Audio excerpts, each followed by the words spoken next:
दिनैनि हाबाफारिया इउपिपिएल दोलोनि लिडारशिप ट्रेनिं बा लिडारशिप मिटिं बे जथुम्मानि गेजेरजों जोङो फैगौ 2024 मायथाइनि पार्लियामेन्ट बिसायख'थिनि थाखाय जोङो जानजि खाफ्रानायनि मोनसे जथुम्मा।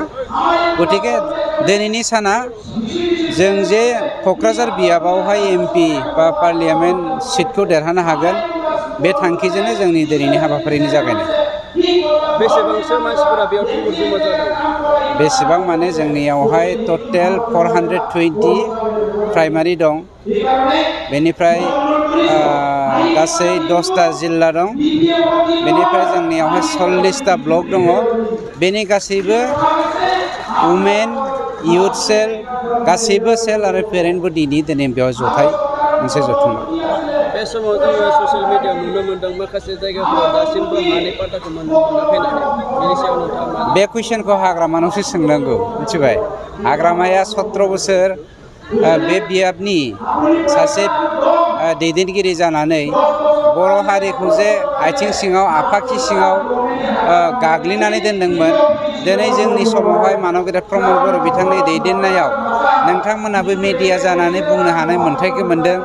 साफ्रोमबो जाथि जनगोष्ठीया अपेनलि ओंखारबोनो हादों। बै समाव जोंनि बर' इन्टेलेक्सुवेलफ्रा औवा हासुङाव सफ्ला मुथेजानानै दोनजादोंमोन। बे इन्टेलेक्सुवेलफ्रा दिनै ओंखारबोनो हादों। थुनलाइ आफादा दिनै उदाङै हाबा मावनो हादों।